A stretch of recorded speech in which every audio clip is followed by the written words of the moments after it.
This is 7th grade social studies, and what you see before you is a 35-year-old room with 35-year-old desk and mixed match furniture that middle school teachers have been very thrifty and taking up the opportunities when they see something free, as all good teachers do, we bring it in. But, you know, the cabinetry, and Mr. Kearney's going to talk about the unit vents here in a little bit, the pin boards. The whiteboards are a new upgrade, you know, to work more with our technology piece that we have integrated in. But even the carpet, you know, look around, there's some stains. This room is actually one of the most intact rooms where there's not a lot of ripples in the flooring. But currently written in the bond language, if you know, we're thrifty, we've been out appropriately, the desks are not going to be replaced, but they could be.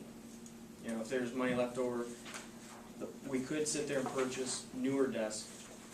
We are using these desks, they're still functional, and part of our what do we need, what are we going to ask for, I could have said as a building principal, I want all new desks, but as everyone just sat down at the desk, they're still functioning.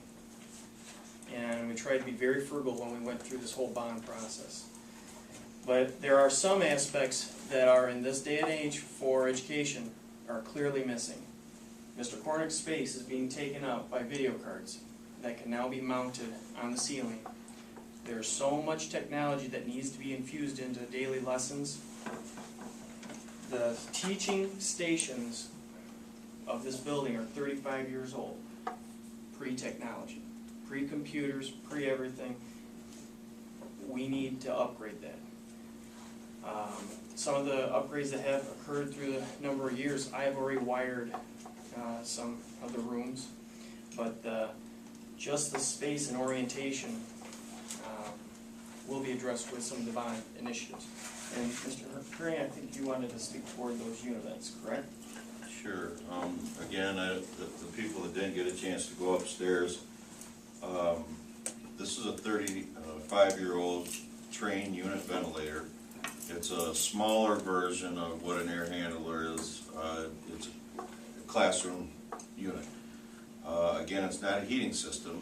It's an air temperature regulating system. You bring fresh air in, treat it with some hot water or cold water, like I explained. We have the dual system, and then reintroduce it back to the room, and the air returns this way.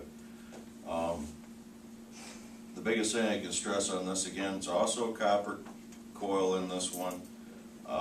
These coils also have had 35 use of water running through them. And for the people that weren't upstairs, I explained that as if you take a coat hanger and you bend it back and forth, eventually that coat hanger gets hot and breaks.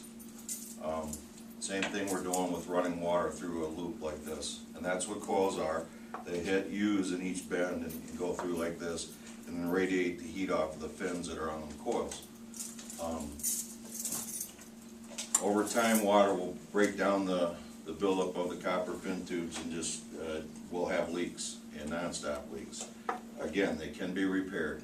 The cost of a new coil for this unit right here is somewhere in the $2,000 range, just for these room units. And if you ask what the likelihood of one failing, you know, since I've been in this building, we've had one fail, so it is likely. It has happened. Mr. Cole, is there anything you wanted to mention about the instructional space, or? The next stop is actually the science wing, and we're going to look at the Miss Jordan's, once again, 7th grade science classroom, and you'll look at some of the cabinetry and also the plumbing and just the orientation of the space.